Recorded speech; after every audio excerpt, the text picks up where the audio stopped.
Baik, assalamualaikum warahmatullahi wabarakatuh.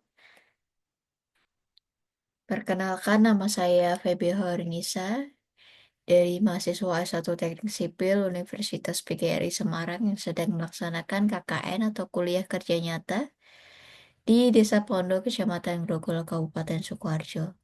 Di sini saya akan membawakan sosialisasi terkait parenting dan motivasi belajar dengan dosen pembimbing lapangan Bapak Bambang Agus Herlambang Eskom Mkom. Pertama-tama saya ucapkan terima kasih kepada pemerintah Desa Podo yang telah memberikan waktu dan kesempatannya untuk saya bisa melaksanakan kegiatan KKN sosialisasi pada hari ini. Dan saya juga ucapkan terima kasih kepada para hadirin, warga masyarakat Desa Podo yang telah hadir dalam acara sosialisasi pada hari ini. Baik, saya langsung ke materi.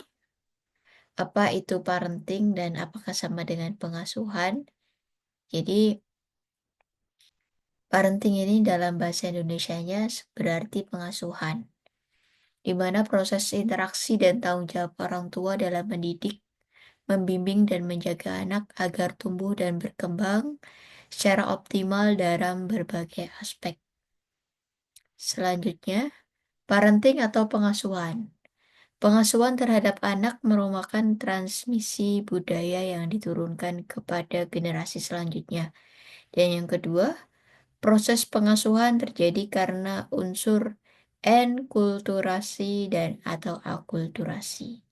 Dan yang ketiga, proses pengasuhan memberikan anak pemahaman terhadap budaya, nilai, ritual, dan etika atau sopan santun. Yang keempat, anak akan membawa keyakinan, nilai-nilai, dan praktik orang tua dan pengasuh anak lainnya. Jadi, parenting ini sangat penting untuk bagaimana generasi selanjutnya. Nextnya, seputar tentang parenting atau pengasuhan. Jadi, sulitnya mendidik anak.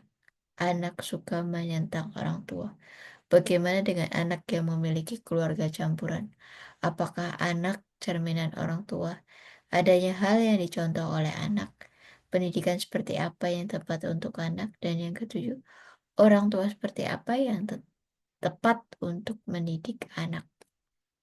Nah, ini poin-poin penting ini nanti akan saya jawab dari karakter pola asuh orang tua Belanda. Ya, nih, anak-anak harus dibiarkan sendiri. Jadi di Belanda ini mulai diajarkan untuk mandiri dari dini. Mereka perlu mengatur perilaku mereka sendiri dan menjaga diri mereka sendiri. Jadi ini adalah bagian dari pola harapan budaya bahwa anak-anak harus menjadi mandiri. Namun setiap orang tua ini memiliki cara masing-masing dalam membesarkan buah hatinya. Jadi punya cara sendiri-sendiri. Ingin menjadi apa generasi selanjutnya. Jadi untuk membantu orang tua dalam menangani masalah-masalahnya, seperti pengaruh dari keluarga asal tiap pasangan, tahap perkembangan relasi atau hubungan, sistem keluarga atau peranan masing-masing individu, dan pemenuhan kebutuhan-kebutuhan individu sebagai manusia.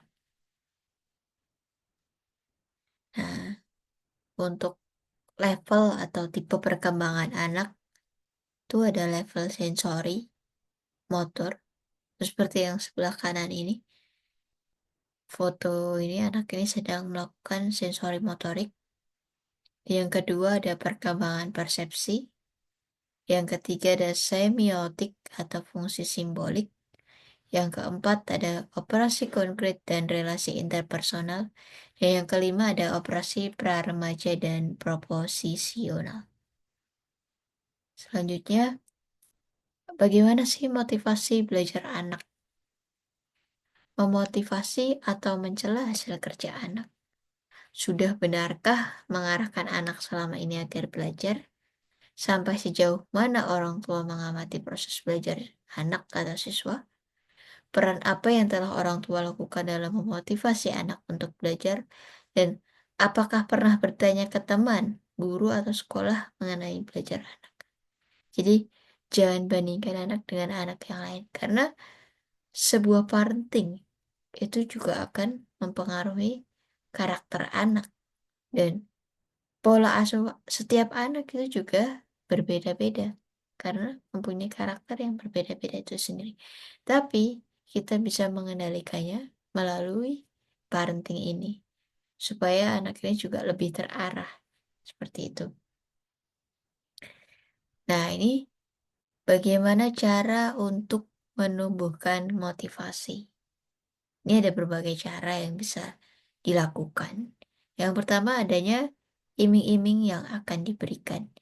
Yang kedua, memberikan pemahaman tentang pentingnya belajar untuk diri sendiri. Jadi yang ketiga, belajar itu sebagai penentu masa depan. Belajar bukan orang tua, bukan untuk orang tua, tapi untuk diri sendiri. Nah, memberikan pujian atau dan dukungan ketika berhasil, dan orang tua itu sebagai pengarah, bukan penyuruh dalam belajar. Dan yang terakhir, ingat kalau orang tua meninggal, siapa yang akan membantu kalau bukan diri sendiri. Nah, ini cara-cara untuk menumbuhkan motivasi.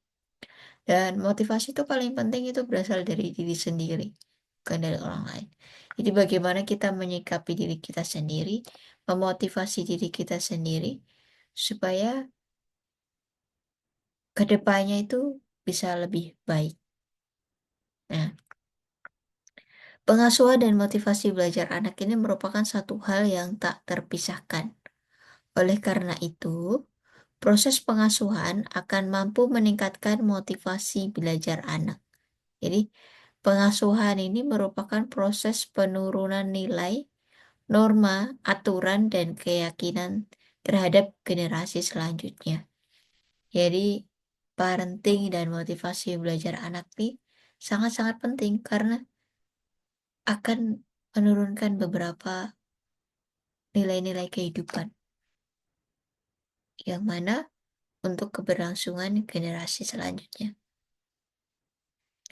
Nah, besar harapan saya untuk seluruh warga masyarakat Desa Pondok untuk selalu memperhatikan terkait parenting atau pola asuh anak. Jadi karena ini tuh penting untuk keberlangsungan generasi selanjutnya.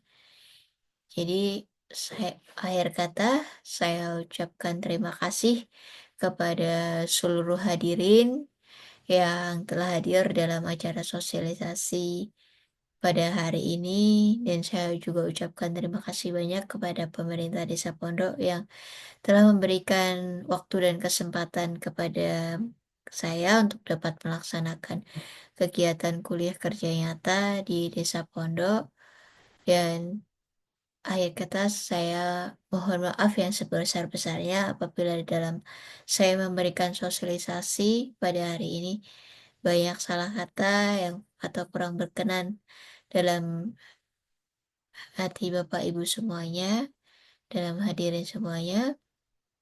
Saya mohon maaf yang sebesar-besarnya dan saya ucapkan terima kasih yang sebesar-besarnya. Akhir kata, wassalamualaikum warahmatullahi wabarakatuh.